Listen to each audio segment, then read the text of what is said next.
اور جو دو مرد تم میں سے بدکاری کریں تو ان کو ایذا دو، پھر اگر وہ توبہ کر لیں اور نیکوکار ہو جائیں تو ان کا پیچھا چھوڑ دو، بے شک اللہ توبہ قبول کرنے والا ہے، مہربان ہے۔ اللہ انہی لوگوں کی توبہ قبول فرماتا ہے جو نادانی سے بری حرکت کر بیٹھتے ہیں پھر جلد توبہ کر لیتی ہیں، بس ایسے لوگوں پر اللہ توجہ کرتا ہے اور وہ سب کچھ جاننے والا ہے، حکمت والا ہے۔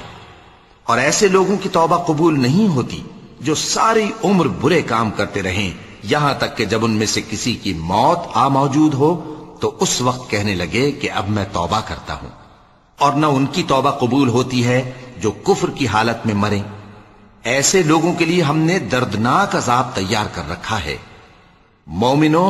تم کو جائز نہیں کہ زبردستی عورتوں کے وارث بن جاؤ، اور دیکھنا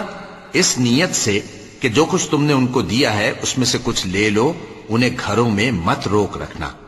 ہاں اگر وہ کھلے طور پر بدکاری کی مرتکب ہوں تو اور بات ہے، اور ان کے ساتھ اچھی طرح سے رہو سہو۔ پھر اگر وہ تم کو ناپسند ہوں تو عجب نہیں کہ تم کسی چیز کو ناپسند کرو، اور اللہ اس میں بہت سی بھلائی پیدا کر دے۔ اور اگر تم ایک عورت کو چھوڑ کر دوسری عورت کرنی چاہو اور پہلی عورت کو ڈھیر سا مال دے چکے ہو تو اس میں سے کچھ مت لینا،